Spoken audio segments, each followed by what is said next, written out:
Assalamualaikum warahmatullahi wabarakatuh. Halo sobat saudara pemirsa yang dirahmati Allah. Jumpa lagi bersama si Maskum dalam Sekilas Infomo edisi PDM Blora bersama Wamendikdasmen dalam acara konsolidasi dan diskusi arah kebijakan Kemendikdasmen tahun 2026 pada hari Sabtu 3 Januari 2026 di Gedung Dakwah Muhammadiyah Blora.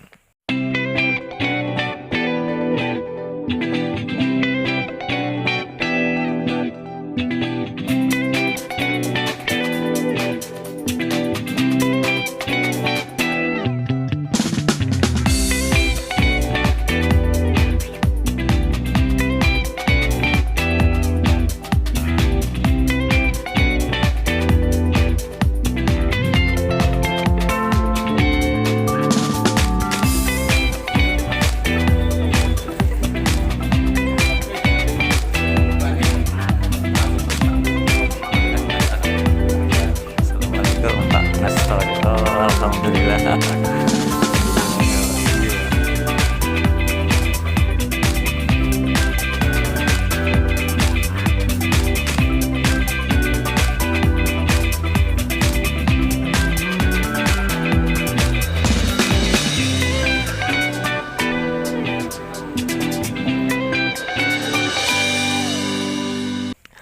Acara konsolidasi dan diskusi Muhammadiyah Blora ini dihadiri oleh Wakil Bupati Blora yaitu Haja Sri Setiorini dan Kepala Dinas Pendidikan Kabupaten Blora. Ya, keikutsertaan Wakil Bupati Blora Haja Sri Setiorini dalam dialog ini sinergi yang kuat antara pemerintah daerah, pemerintah pusat dan Muhammadiyah ini diharapkan dapat terus terbangun. Ya, dalam upaya menyelaraskan visi pendidikan yang berkarakter adaptif dan berdaya saing di Kabupaten Blora.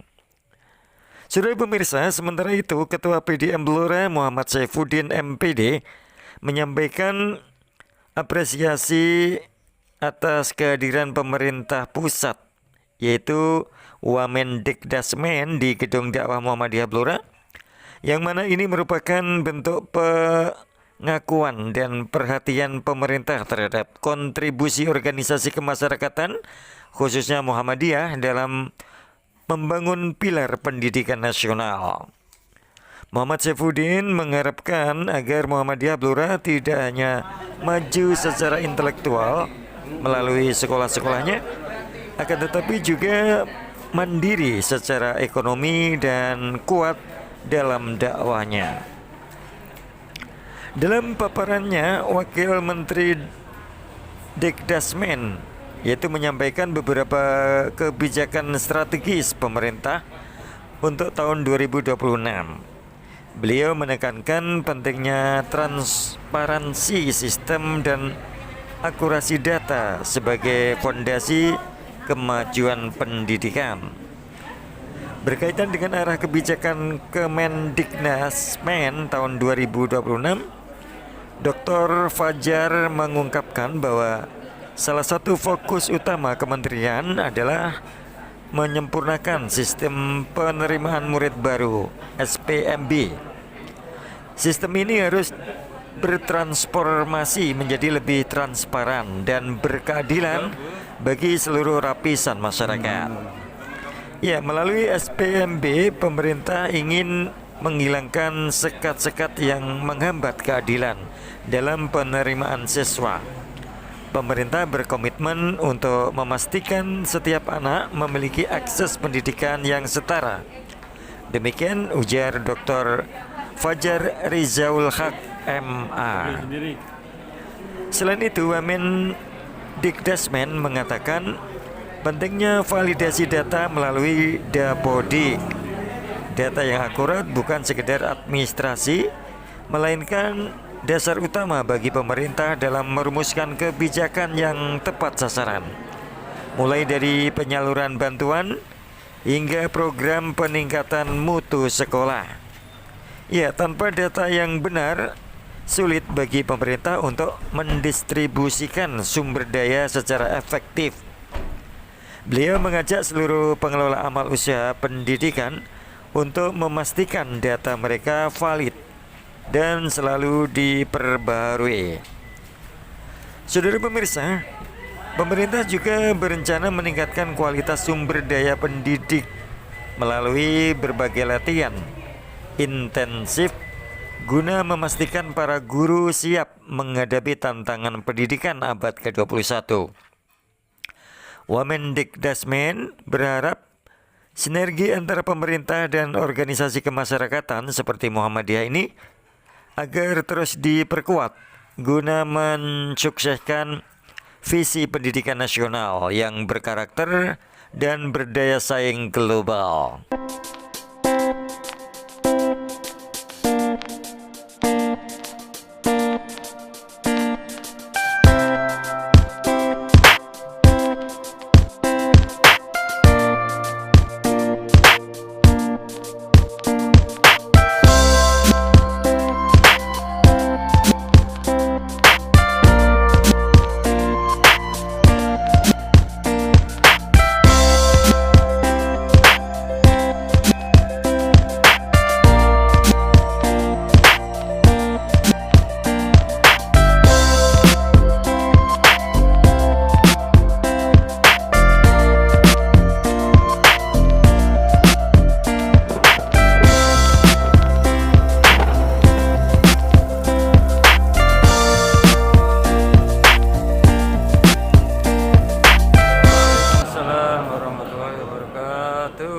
Alhamdulillahirabbil alamin wassalatu wassalamu ala asyrofil anbiya'i wal mursalin wa ala alihi wa ashabihi ajma'in.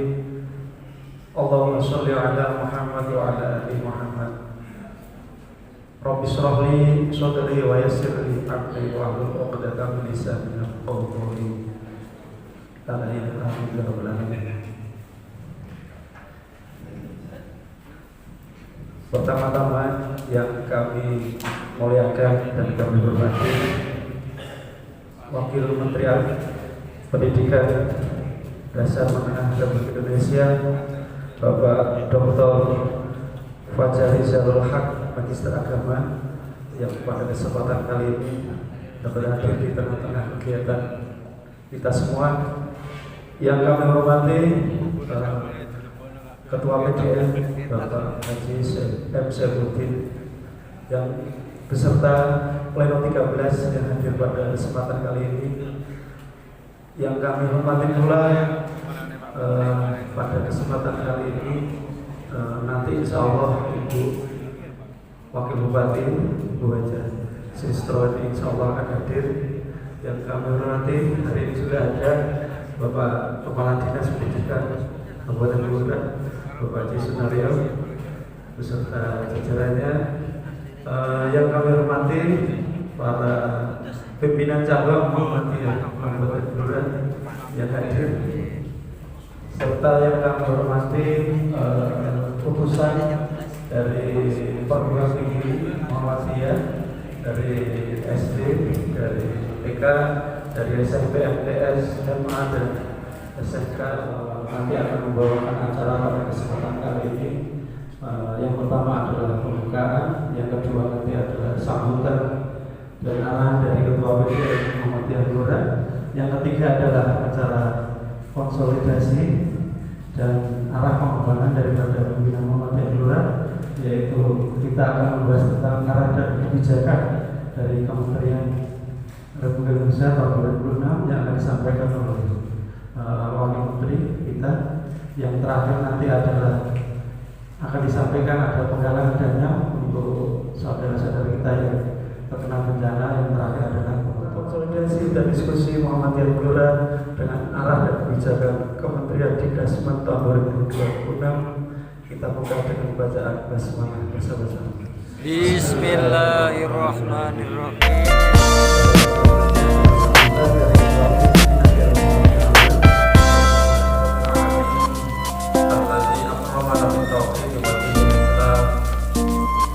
Wassalamu ala Rasulillah Muhammadin ashabi istiqamati ila yaumil qiyamah. Asyhadu an la ilaha illallah wa la syarika lah wa asyhadu anna Muhammadan abduhu wa rasuluh la nabiyya ba'da amma ba'du. Yang terhormat Mas Dr. Fajar Salhak, ya alhamdulillah Wakil Menteri Pendidikan Dasar dan Menengah hari ini menyempatkan hadir di tengah-tengah kita. Kita kasih aplaus untuk beliau. Di tengah-tengah kesibukan beliau, ya, Wakil Menteri itu kan mesti tidak pernah di rumah, ya. Dinas Pendidikan Kabupaten Blora, matur suwun rawuhipun Pak Naryo, serta Bapak Pleno Pimpinan Daerah Muhammadiyah Kabupaten Blora, Ketua BCM se-Kabupaten Blora. Jadi Mas Muhammad ini kami undang Ketua Pimpinan Cabang Muhammadiyah se-Kabupaten Blora, ada 16 BCM dari 16 kecamatan.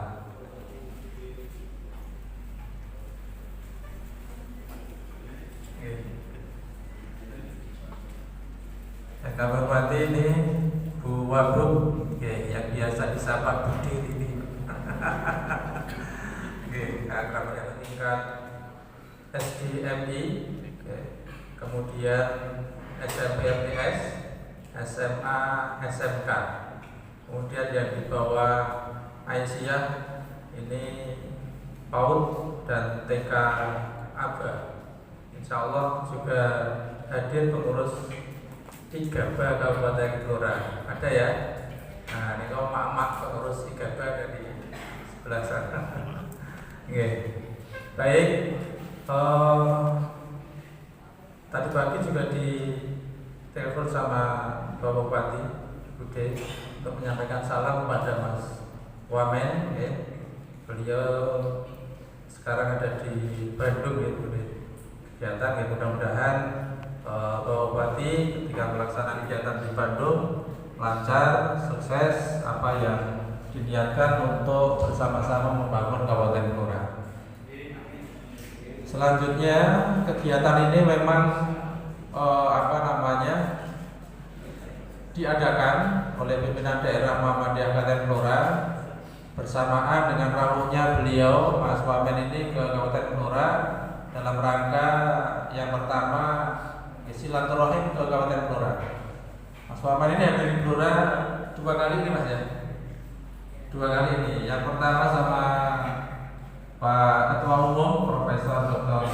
Gezi Haidar Nasir ketika habis kegiatan di Rembang saat itu, kemudian juga mampir di Sate Padaman. Tadi sudah dijawab sama Budi. Oke. Nah, kegiatan ini dalam rangka konsolidasi, terutama spesial untuk amal usaha Muhammadiyah di bidang pendidikan.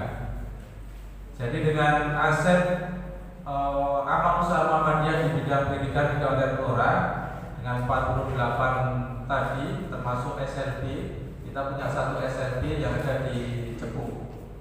Nah, sekitar jumlah murid kami itu ada 11.000 sekian, mulai dari TK, mulai dari SD, MI sampai SMA, SMK.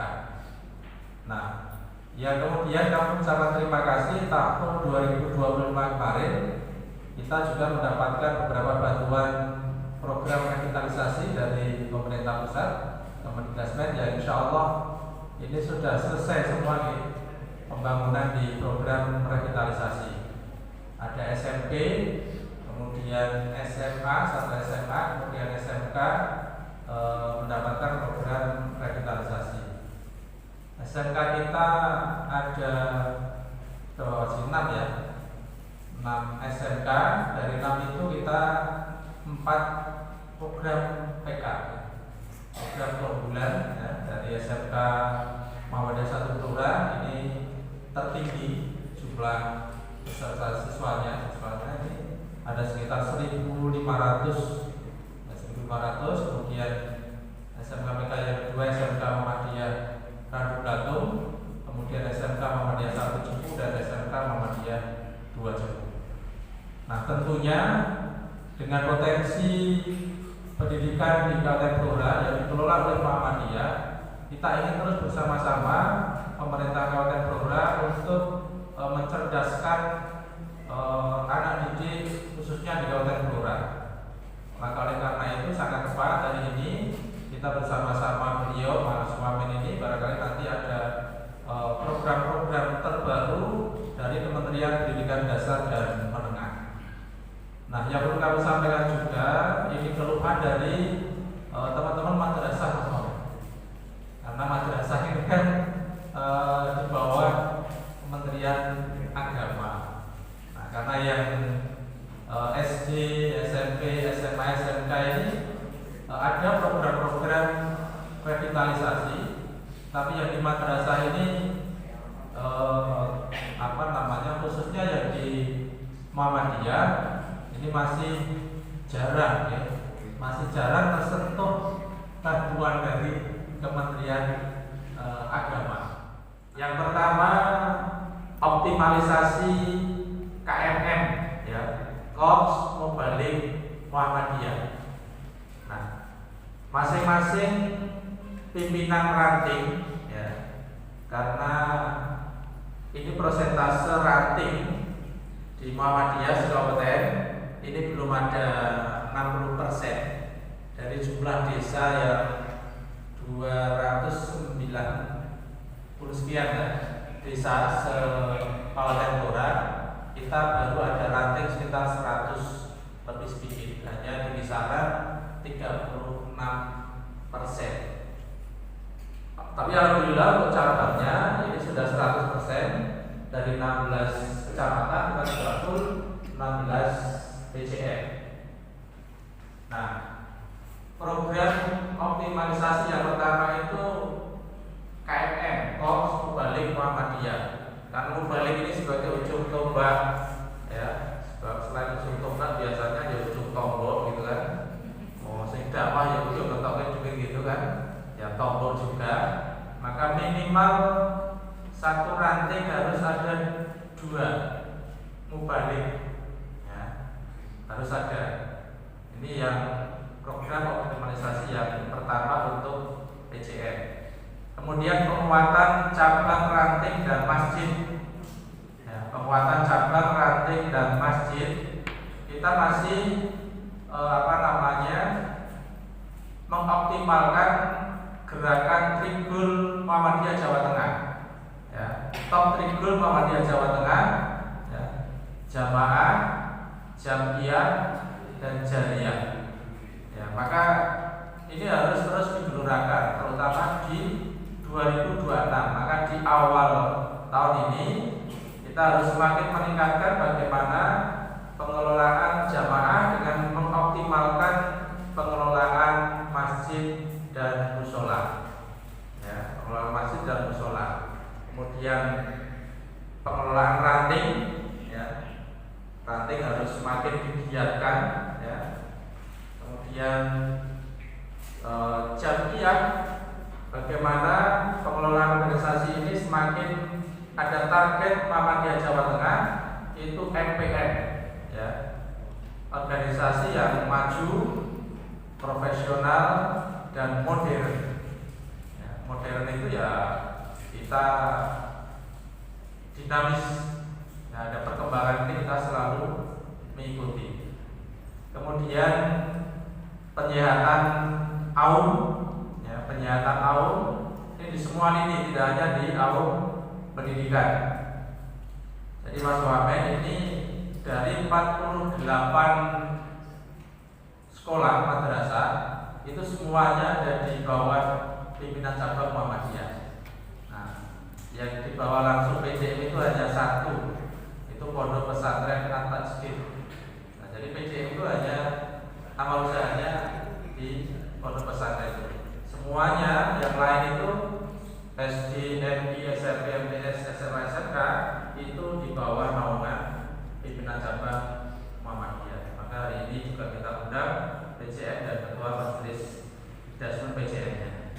Nah, kemudian yang kelima itu program yang akan kita sukseskan bersama-sama di tahun 2026 ini program dari wilayah, yakni program belanja berjamaah. Program belanja berjamaah ini nanti ya terutama kaitannya dengan di awal pendidikan lewat Siplang, lewat Siplang, kemudian yang AUKES, PKU, ya, kita punya 2 PKU, PKU Cepu dan PKU Blora, ini juga PCN. Yang satu masih klinik, sudah klinik pertama di cabang juga di Randu Gantung.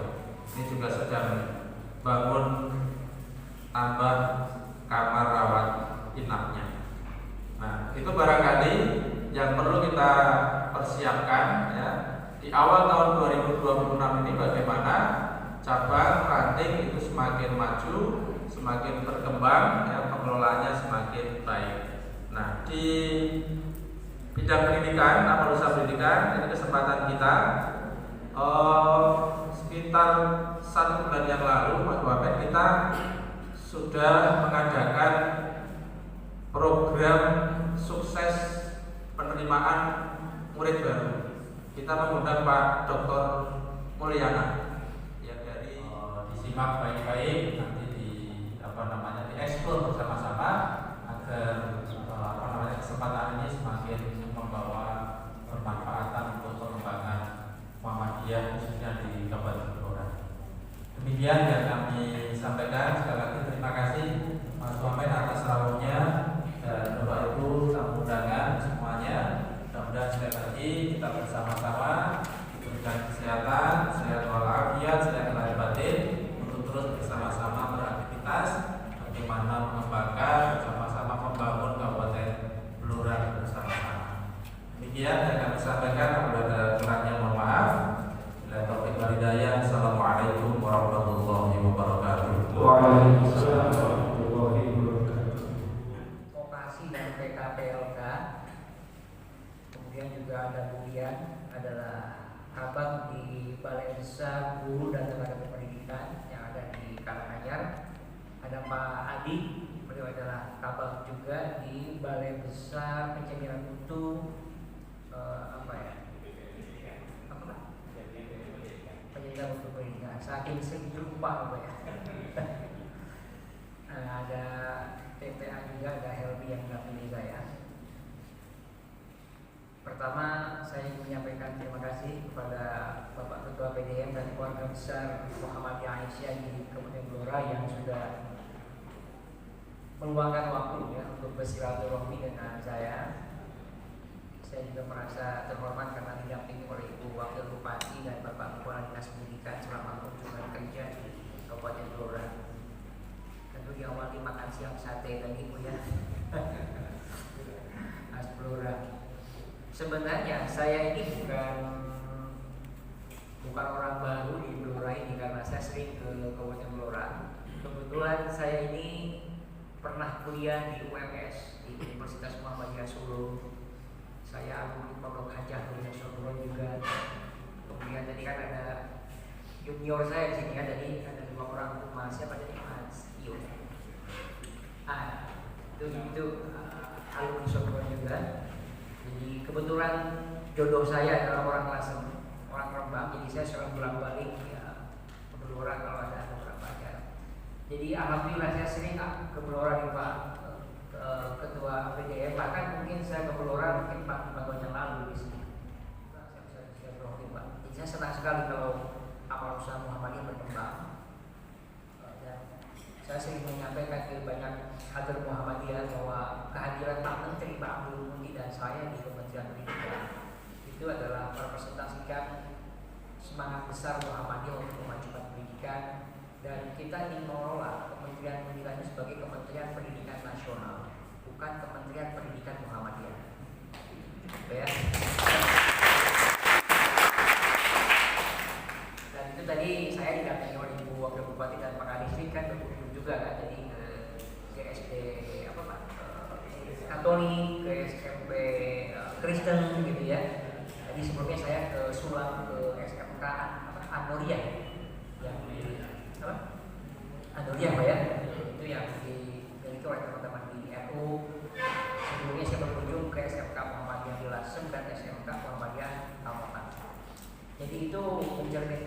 kita ingin mengelola kementerian itu betul-betul mencerminkan semangat keindonesiaan, Pak, ya kan? Dan itulah yang tema saya, salah satu nilai yang diwariskan oleh Muhammadiyah kepada kami. Ketika saya diberikan amanah, Nah, oleh karena itu,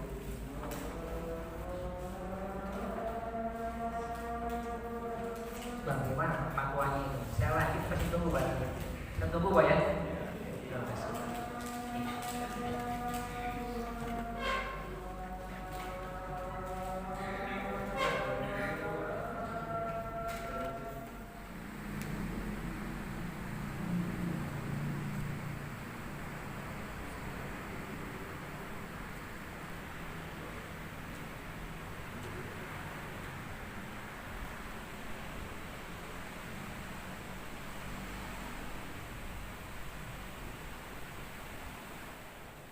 Yang baru, kebijakan yang baru di tahun 2026 ini adalah soal TKA. Nah ini salah satu yang baru ya, tes kemampuan akademik. Maka semua sekolah besok bulan Maret kalau tidak salah ya, SD kelas 6 dan SMP kelas 9 akan mengikuti TKA. Sejauh ini kebijakannya bersifat pilihan, tidak wajib. Kalau lihat potret TKA, SMA, SMK kemarin yang sudah berlalu, 23 lebih siswa SMA, SMK mengikuti TKA. Jumlah siswa SMA, SMK kita berapa? Hampir 4 juta kalau nggak salah. Pak Hasbi ya? Nah, yang ikut TKA kemarin 3,5 juta.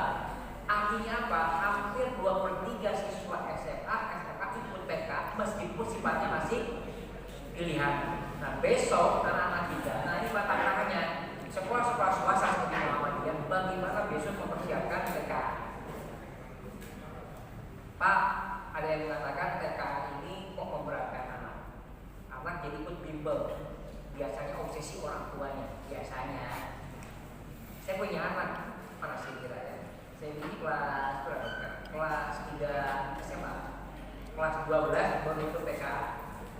Dia minta kepada saya supaya ikut bimbel untuk TK. Saya bilang nggak perlu bimbel, karena TK itu justru ingin melihat kemampuan anak secara alamiah sampai di mana batas kemampuannya.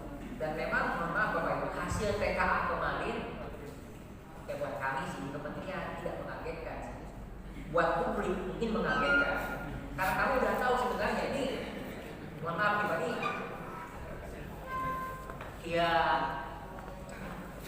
jadi hasil TKA kemarin itu menunjukkan bahwa tingkat literasi memorasi matematika itu masih di bawah standar global, sama dengan hasil PISA tahun 2022, sama. Jadi saya nggak kaget sebenarnya. Kamu sudah menyangka bahwa hasil TKA itu akan secara nasional ya, itu akan tidak jauh dari hasil PISA. Bahkan saya tidak prediksi sebenarnya hasil PISA terbaru yang akan dikeluarkan tahun ini kalau tidak salah ya, itu hasilnya nggak akan jauh dari hasil PISA tahun 2022. Pertanyaannya kenapa? Karena jujur saja Pak, kualitas pembelajaran kita ini belum sesuai yang diharapkan. Salah satunya memang soal kompetensi gurunya. Mohon maaf, kami di pemerintah kita kan ada dilema Pak. Ini mohon maaf ya, ini saya bicara sebagai sebagai kader ya. Di satu sisi kita ini ingin merombak, mereformasi sistem pendidikan, aktor utamanya adalah guru dan kepala sekolah. Tapi secara sama di lapangan kita terbentuk dengan kenyataan bahwa sebagian besar guru dan kepala sekolah kita ini usianya di atas 50 kan. Yang kalau mereka diminta meningkatkan kualitas kompetensi pelatihan itu ada kata kedua. Semangatnya lain, semangat aktifnya juga turun Pak. Padahal yang kita butuhkan adalah guru di usia 50 dan semangat 45. Nah ini ada problem ya Pak. Nah saya mengatakan itu salah satu sisi hal yang ingin kita perbaiki. sedang turun Pak, saya menyarankan rombak gurunya, mudahkan gurunya, bukan hanya mudahkan usianya, mudahkan semangatnya. Tadi saya berkunjung ke SMK Muhammadiyah Lasem, kan siswanya sedang turun juga Pak, itu hanya 50 orang SMK Muhammadiyah Lasem, tapi mereka ada upaya untuk melakukan rebranding, karena dari beberapa kisah sukses yang saya baca di Muhammadiyah, banyak sekolah Muhammadiyah yang tadinya masuk ICU berhasil menjadi sehat gara-gara melakukan perombakan di tenaga kependidikan dan gurunya. Saya pernah berkunjung Bapak Ibu ke Tenaga SD kependidikan dan guru. Muhammadiyah Mutu Magelang. Mutu itu apa? Muhammadiyah 1 Magelang. Itu SD Pak, itu udah mustarak. Di depan SD ini ada namanya krematorium. Krematorium itu apa Pak? Tempat membakar jenazah. Lalu para pengurus PDM di Magelang dan pengurus sekolah diskusi, ini gara-gara apa ya? Kok sekolah kita ini turun bahkan hampir sekarang? Ada yang mengatakan gara-gara lokasinya tidak cocok, pensiunnya nggak cocok. Karena di depan sekolah itu ada krematorium Pak. Yuk kita pindah ke sekolah yang baru, relokasi. Tapi guru yang lain, pengurus yang lain berpendapat bukan karena pensiunnya nggak cocok, manajemennya yang harus diperbaiki, diperbaharui. Yang dipilih oleh PDM waktu adalah yang kedua, tidak pindah tapi memperbaiki manajemennya. Guru-gurunya diperbaharui, yang mudah dimasukin, manajemennya direformasi. Alhamdulillah itu sekolah sekarang sudah menjadi sekolah favorit, namanya SD Mutu Magelang. Saya sudah ke sana Pak. Jadi apa yang saya ceritakan itu sudah saya saksikan sendiri. Nah, jadi dari cerita sukses itu kita bisa meniru bagaimana sekolah yang tadinya mau mati bisa dihidupkan kembali kalau ada kemauan dari pihak PDM, manajemen untuk memperbaiki sistem manajemen. Nah, dan tadi juga saya waktu ngobrol dengan Pak Menab cerita juga tadi ya, saya mampir ke SD Katolik ya. Itu kan siswanya cuma 5 orang Pak. Nah, saya tanyakan kepada mereka, ada nggak terobosan supaya sekolah ini bisa berkembang lagi seperti beberapa tahun yang lalu? Ya mereka sudah berpikir. Lalu saya mampir ke SMP Kristen. SMP Kristen ini sekarang siswanya banyak dari luar daerah, dari Papua, dari NTT, dari Kalimantan, diasramakan. Sejak kapan? Sejak tahun 2017 kalau nggak salah. Sebelumnya sekolah ini tidak berasrama dari orang-orang luar dan sekitarnya. Tapi karena makin lama siswanya makin turun, mereka banting setir. Jadi sekolah berasrama, siswanya mengambil dari luar Jawa. Nah, ini contoh inovasi yang dilakukan oleh satu sekolah supaya bisa tetap survive. Nah ini, dan saya yakin banyak sekolah Muhammadiyah juga yang nasibnya kalau ini sama Pak ya. Kalau menurut teman-teman tidak dijelaskan, sekolah Muhammadiyah yang kategorinya sehat 10%, yang kategorinya rawan Jawa berapa Pak? Mungkin 30 ya. Yang rawat inap 50%, ya kan? Coba tanya aja ke bapak-bapak yang ikut Yesus Bala ya. Ada yang ikut Yesus Bala kan di sini kan? Ikut Yesus Bala kan? Nah, jadi saya percaya kalau orang Muhammadiyah itu punya semangat maju dan berkembang. Kalau jatuh bangun lagi, jatuh bangun lagi. Nah, ketika pemerintah memberikan pendampingan, dukungan kebijakan, itu adalah kesempatan yang harus dimanfaatkan oleh sekolah-sekolah Muhammadiyah, umumnya sekolah swasta untuk bisa berkembang lebih maju. Tapi mohon maaf, jangan terlalu bersandar kepada bantuan pemerintah. Nah, saya bicara sebagai kementerian sekarang, bukan sebagai kader ya. Ya, ini harus dipertimbangkan antara kemandirian dan juga memang Bapak Ibu, kalau kami di negara wajib sifatnya memfasilitasi, membantu keberlanjutan sekolah-sekolah swasta. Jadi Bapak Ibu jangan ragukan kami. Sehingga sekarang Bapak Ibu di sekolah swasta ada kemauan kuat untuk mengembangkan sekolahnya. Jadi mudah-mudahan nanti siapa presidennya, siapapun menteri pendidikannya, komitmennya sama. Sehingga sekolah-sekolah Muhammadiyah, sekolah-sekolah swasta tidak perlu risau, apalagi diundang. Karena kebijakannya harusnya ajak. Maka di dalam revisi undang terakhir Pak sebelum saya jawab, di dalam revisi undang-undang sivitas, kan kita sudah melakukan revisi Pak. Undang-undang sivitas yang berlaku ini kan diputuskan tahun 2003, artinya sudah 22 tahun yang lalu. Sudah waktunya diperbaharui. Nah, di dalam revisi Undang-Undang Sivitas yang sedang digodok dengan DPR Komisi 10, kita sedang mengusulkan agar posisi dan peran sekolah yang dikelola oleh masyarakat itu lebih kuat posisinya, bukan dilemahkan. Supaya apa, nanti sekolah-sekolah swasta yang dikelola oleh kelompok masyarakat itu jelas hak dan kewajibannya apa secara konstitusi, ya. Sehingga nanti kita ingin jalan-jalan. Makanya strategi yang dilakukan oleh Pak Menteri apa? Partisipasi semesta, gotong royong, bahasa agamanya ta'awun. Kita berta'awun dalam konteks pendidikan, artinya Pak, masing-masing punya tanggung jawab, tapi juga masing-masing punya kontribusi. Nama juga ta'awun kan, tidak hanya menerima begini kan, ayatul mulia khairum yadi sufla. Kan begitu orang Muhammadiyah bilang. Kita ingin di suatu hari, bahkan hari ini, Muhammadiyah tangannya yang di atas. Tapi kalau bisa yang di atas, nggak apa-apa sekarang di bawah, tapi besok harus tangan yang di atas, tangan yang memberi. Kan begitu filosofinya kan? Kita jadi mustahik, besok jadi musangki. Nah begitu pun sekolah Muhammadiyah harus begitu. Dan saya kira itulah semangat yang saya hal buat kenapa Muhammadiyah bisa bertahan sampai 100 berapa tuh berapa? 13. Berapa? 113 Pak ya? 113. Jadi itu mungkin beberapa hal yang saya bagi pada kami. Itu adalah konteks besar kebijakan Kementerian Pendidikan di tahun ini. Artinya itu akan tetap melanjutkan kebijakan di tahun 2025, tapi memang skalanya ada di peluang cukup besar, termasuk juga yang baru adalah soal TKA. Kemudian yang baru lagi mungkin yang sudah kami godok adalah terakhir soal sekolah terintegrasi Pak. Jadi Bapak Presiden itu menginginkan di tiap kecamatan di tiap kecamatan itu ada sekolah terintegrasi, PAUD, SD, SMP, SMA, satu komplek. Tapi kami sudah berbicara sama Bapak Presiden, kalau satu kecamatan satu sekolah terintegrasi nampaknya berat.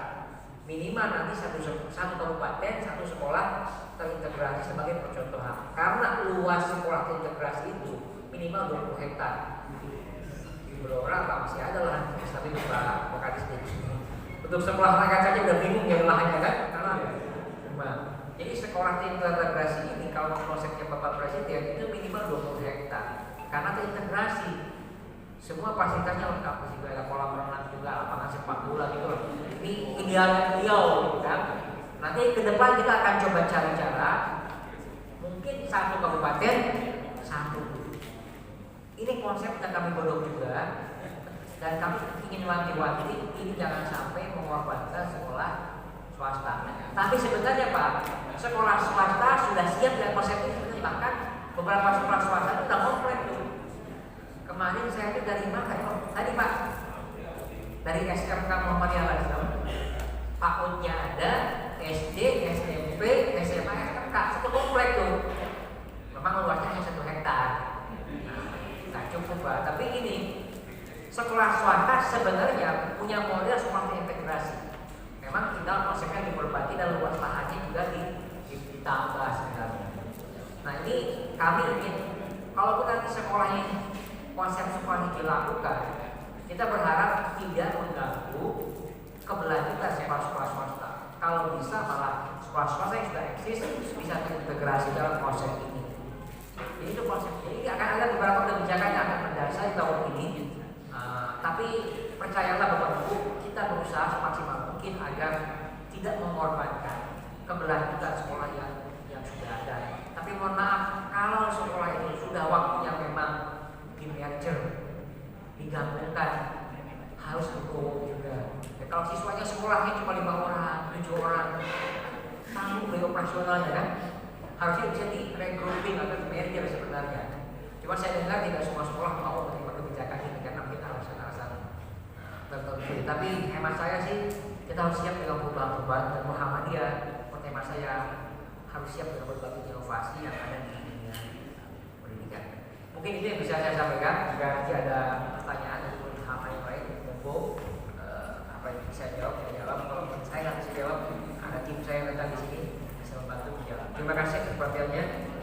Wassalamualaikum warahmatullahi wabarakatuh. Waalaikumsalam warahmatullahi wabarakatuh. Anak-anak kita yang dididik betul-betul memang punya kemampuan yang sesuai dengan lulusannya. Kalau lulusan SMP, ya kemampuannya SMP, Pak. Jangan sampai SMP jasanya tapi kemampuannya. Dan kan faktanya sekarang mungkin mohon maaf di Papua ya. Anak-anak SMA di Papua itu kemampuan SMP di Jawa.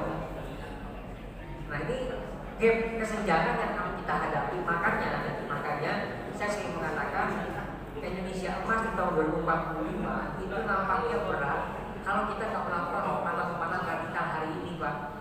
Makanya adanya PKA, adanya deep learning, adanya digitalisasi, itu bagian dari lompatan besar yang didorong oleh Pak Menteri di bawah arahan Bapak Presiden agar kita bisa melompat agak cepat sedikit, Pak. Kalau enggak 20 tahun itu kan pendek, Pak ya.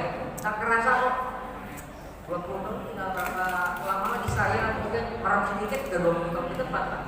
Bapak itu mungkin merem sedikit ke 20 tahun ke depan. Jadi waktu yang sangat pendek ini rasanya Pak berat kita mencapai Indonesia emas kalau tidak ada banyak terobosan yang kita lakukan, dan itu membutuhkan Pemda, Pak. Bupati, wakil bupati, gubernur. Karena Pak sampai hari ini undang-undang kita masih mengatakan urusan pendidikan dan urusan bersama, ya kan? Selama itu urusan bersama, tanggung jawab bersama. Nah ini, tapi mohon maaf nih Bapak Ibu, ini kenapa yang di Pemda, kami bikin satu evaluasi bahwa salah satu cara untuk mengakselerasi kualitas pendidikan kita adalah memperbaiki tata kelola guru. DPR sudah menyuarakan bagaimana ke depan tata kelola guru itu diperbaiki dengan cara dilakukan bahasa kontroversinya resentralisasi lah, bahasa RPJMN-nya restrukturisasi. Nah jadi nanti ke depan kita harus mempertimbangkan dengan DPR untuk melakukan restrukturisasi pengelolaan guru yang tadinya sifatnya horizontal mungkin tidak dilakukan secara vertikal sebagaimana guru-guru di bawah Kementerian Agama yang pengelolaannya vertikal, ya kan? Kita ada unik, Kementerian Agama vertikal, kalau Kementerian Pendidikan Dasar horizontal, ya kan? Itu uniknya Indonesia, Pak. Nah, tapi itulah keunikan yang membuat langkah kita agak terseok. Tapi ya doakanlah kita ke depan punya jalan yang lebih baik untuk pendidikan Indonesia. Terima kasih Pak atas perhatiannya. Mungkin Pak bisa bantu jawab beberapa pertanyaan yang masih belum bisa dijawab. Organisasi Satuan PAUD, kami informasikan bahwa dari 16.000 satuan pendidikan yang direvitalisasi tahun 2025 ada sekitar 1.454 satuan PAUD yang juga menerima revitalisasi. Nah tentunya untuk tahun 2026 kita akan kembali membuka program revitalisasi untuk satuan PAUD, dan tentunya ada beberapa persyaratan yang perlu kita perhatikan. Yang paling banyak saya identifikasi terjadi masalah adalah terkait dengan status tanah, Pak. Karena ada banyak satuan pendidikan yang status tanahnya adalah milik pribadi yang belum dihibah ke yayasan, sehingga ketika dia mendaftar ke program revitalisasi maka ini tidak bisa kita lanjutkan.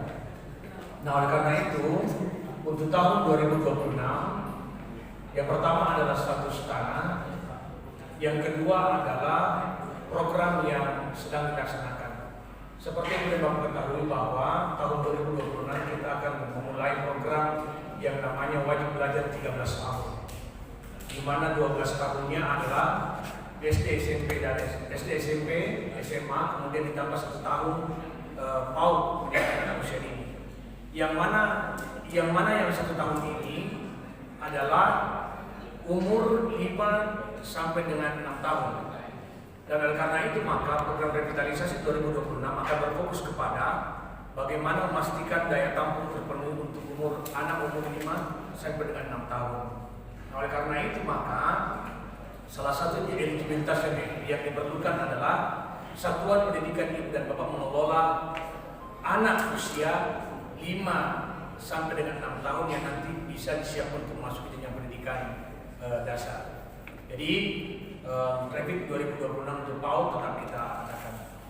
Nah, kemudian untuk revitalisasi satuan pendidikan menengah kejuruan, memang untuk tahun ini kita memiliki kurang lebih 1.430-an satuan pendidikan menengah kejuruan yang kita revitalisasi.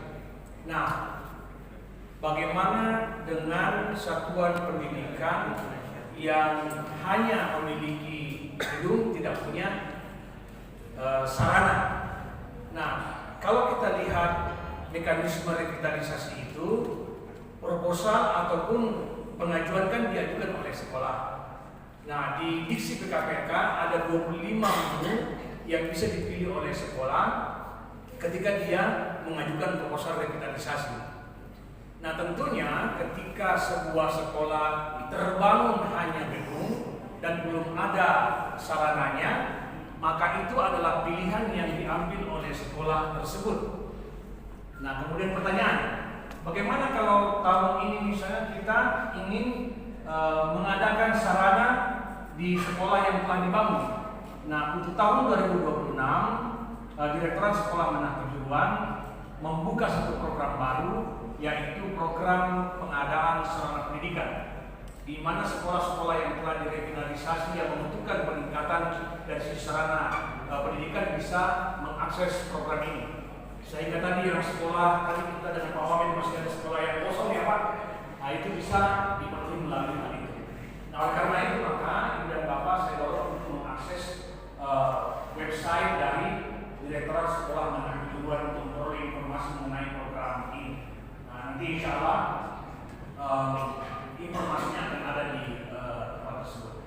Saya pikir itu Pak Wamen, dua pertanyaan yang ditujukan saya kepada kami sebagai mantan Direktur PAUD dan sekarang sebagai Sekretaris Dirjen Vokasi. Terima kasih. Assalamualaikum warahmatullahi wabarakatuh. Waalaikumsalam warahmatullahi wabarakatuh. Langsung saja Mas Wamen, ada dua hal yang saya sampaikan. Yang pertama, saya terima kasih yang sebesar-besarnya atas bantuan rapid yang kami terima. Di cabang kami ada 2 rapid yang kami terima tahun kemarin, yaitu SMP kami, SMP Medan Jati, dan SMK Muhammadiyah Jati. Ini betul-betul kami syukuri karena nyaris selama 10 tahun kami puasa, tidak ada bantuan sama sekali yang mengalir ke sekolah-sekolah kami, sehingga salah sarana kami juga nyaris terabaikan. Tapi terima kasih di akhir tahun 2005 kami mengenal Revit, dan sebagai wujud syukur ini saya betul-betul menyadari karena memang difirman oleh Allah pada saat yang bersyukur akan ditambahkan. Maka saya syukur ini mudah-mudahan nanti akan ditambahkan tahun 2020. Cuma yang ingin saya tanyakan Bapak Mas Wamen, Revit yang selama ini kita terima itu untuk kalangan tingkat SD, SMP, dan SMA SMK.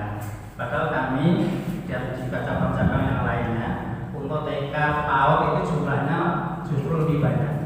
Di cabang kami itu kami punya TK PAUD ada 7, MI-nya 1, SMP 1, SMK 1. Kemarin yang dapat baru SMP dan SMK-nya, sedangkan TK PAUD-nya belum. Mudah-mudahan tahun 2026 nanti untuk Revit bisa mengasah ke tingkat TK PAUD. Karena di lapangan Bapak Mas Wamen, untuk sarana-sarana TK PAUD ini rata-rata masih memprihatinkan, bahkan banyak yang mundur-mundur. Betul para SMK Muhammadiyah Rodotu. Untuk yang pertama kami mengucapkan terima kasih untuk tahun 2025 ini SMK kami mendapatkan Revit dan sudah selesai 100%. Menanggapi dari Bapak Wamen yang disampaikan tadi terkait dengan permen yang menyatakan P3K bisa ditempatkan di sekolah asal. Saya setuju oleh Bapak Ketua PCM Jati, Pak. Kalau kemudian P3K itu kemudiannya sudah bertempat di sekolah negeri, kemudian kalau mau dikembalikan lagi ke sekolah swasta, nggak mungkin loh, Pak. Karena apa? di sekolah swasta sudah terisi, dan nggak mungkin kita juga akan mengeluarkan guru yang berada di sebelah kami karena sudah terisi.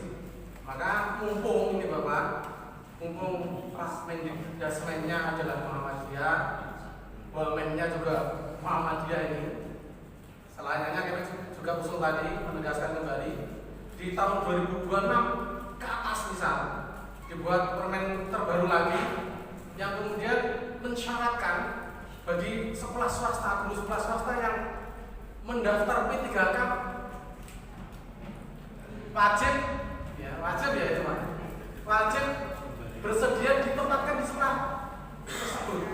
Nah itu mungkin saya kira itu lebih bijak kalau kemudian aturan hanya kemudian mengadopsi bagi yang awalnya dari sekolah guru sekolah swasta kemudian sudah diangkat di sekolah negeri, kemudian kemungkinan kalau mau ditempati sekolah swasta lagi tidak mungkin, karena kita sudah merekrut.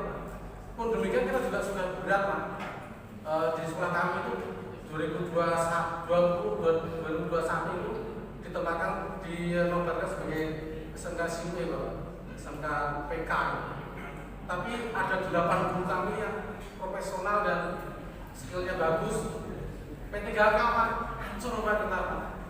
Nah, maka supaya ke depan, apalagi Bapak kader ini, saya kira kita sama-sama berpikiran kemajuan. Selayaknya tadi yang supaya di internal sekolah swasta, karena tagline-nya adalah pendidikan untuk semuanya, termasuk sekolah swasta tidak termarginalkan.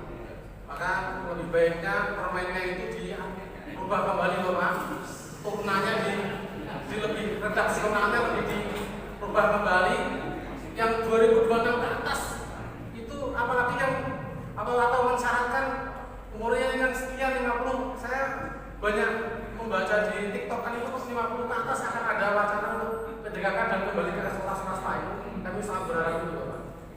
Kemudian yang lainnya yang terkait dengan karena kami SMK. Mohon dengan amat sangat ini dari kami Muhammadiyah lapor diperhatikan, tidak banyak-banyak jalannya diperbaiki sedikit, jadi dari Ambon sampai juga itu masih sangat memprihatinkan. Hampir semuanya pernah mengalami jatuh ya. Jadi ibu-ibu hamil jatuh sampai masuk pesawat. Mungkin hanya itu. Terima kasih. Sekian. Assalamualaikum warahmatullahi wabarakatuh. Waalaikumsalam warahmatullahi wabarakatuh. Untuk menerima kebijakan TKA itu, karena apa? Selama ini kurang lebih 6 tahun kalau tidak salah, kan UN sudah dihapuskan dari pemerintah pusat. Jadi setelah UN dihapuskan dari pemerintah pusat itu, saya sebagai seorang pendidik rasa girohnya anak-anak, kebetulan saya mengajar SMP, giroh belajarnya anak-anak itu menurun. Kenapa menurun? Karena tidak ada UN. Kan kalau dahulu UN itu sebagai, kalau sekolah itu ada gongnya, oh iya, nanti kelas 9 ada UN, nanti kelas 6 ada UN, nanti kelas 12 ada UN. Jadi semangatnya anak-anak untuk belajar itu bagus itu. Jadi tapi setelah kemarin kurang lebih 6 tahun UN itu sudah tidak ada lagi, anak-anak itu semangatnya agak kurang gitu. Jadi kemarin setelah kebijakan dari Pak Menteri ada TKA itu, alhamdulillah ada angin segar lagi bagi saya sebagai seorang pendidik. Jadi yang ingin saya usulkan, kalau bisa TKA-nya bukan sebagai pilihan, tapi dikembalikan lagi fungsinya sebagai UN, sebagai syarat, sebagai untuk kelulusan siswa, baik itu kelas 6, kelas 9 ataupun kelas 12. Kalau tadi Pak Wamen mengatakan dari sisi pendidiknya ya Pak Wamen ya, untuk dari pendidikan, saya rasa ada faktor lain juga dari sisi siswanya juga pengaruh untuk dalam kemajuan pendidikan itu sendiri. Jadi mungkin setelah adanya semakin ada Android, ada HP dan sebagainya, anak-anak ini belajarnya itu agak menurun. Saya sebagai sebagai guru itu terkadang memberikan PR itu serba salah. Karena apa? Kalau dikasih PR, anak-anak lebih canggih. Mereka jadi PR klik, langsung diklik, muncul semua, sudah jawabannya sudah muncul semua. Jadi itu harapan saya sebagai seorang pendidik pada Pak Wamen, mudah-mudahan ya bisa disampaikan nanti lah untuk kedepannya. Semoga TKA sebagai bisa dikembalikan lagi sebagai fungsinya sebagai UN seperti yang dulu lagi sebagai salah satu syarat untuk kelulusan dari sebuah instansi pendidikan. Terima kasih. Assalamualaikum warahmatullahi wabarakatuh. Juruban kalau mau ke kota, kita sarankan dulu lewat Jepang-Rojo yang sudah melakukan. Insya Allah kalau TKD-nya diturunkan Pak Purbaya, nanti insya Allah kita perhatikan nanti kira 2024 ini 2025 sudah bangunan belum sesuai harapan dan ataupun untuk masalah P3K Pak harus sampaikan bahwa P3K diangkat karena negeri kekurangan guru. Kalau memang tadi sesuai ada permen yang bisa guru dikawalkan setelah kepolisian dikawalkan, makanya mestinya harus ada permohonan dulu dari yang membutuhkan kepada bupati dengan dasar seperti itu, baru mereka mendeskripsikan. Assalamualaikum warahmatullahi wabarakatuh. Waalaikumsalam warahmatullahi wabarakatuh. Menurut saya Bapak Ibu sebelum ditutup, yang pertama saya ucapkan terima kasih pada BG. Kemarin kita mendapatkan baksos ya. Bapak Ibu yang kemarin lewat KL Lazismu sudah diterima ya baksosnya ya. Nah, alhamdulillah terima kasih BG baksosnya. Kemarin kita mendapatkan 1000 paket dari BG. Masih ada yang tanya nanti masih ada yang kurang, ada kita ini yang kurang. Kemudian yang kedua, terima kasih pada masing-masing KL di cabang. Kemarin kita lewat Lazismo sudah mengumpulkan donasi, kemudian kita setorkan ke Lazismo wilayah Jawa Tengah untuk donasi bencana di Aceh dan Sumatera. Kita sudah mengumpulkan 240.271.400 rupiah. Ini semua sudah digunakan ke Jawa Tengah. Kalau total se-Jawa Tengah itu rekornya Klaten. Klaten itu 2 miliar 200. Luar biasa. Kita masih ya 240-an. Maka selanjutnya hari ini titipan dari teman-teman Lazismu untuk terus berdonasi karena saudara-saudara kita di Aceh dan Sumatera yang terkena bencana masih sangat membutuhkan bantuan dari kita semua yang sangat luar biasa parahnya. Dan kemarin kita sudah mengirimkan langsung satu kader dari Lazismo, FDMC, LNB.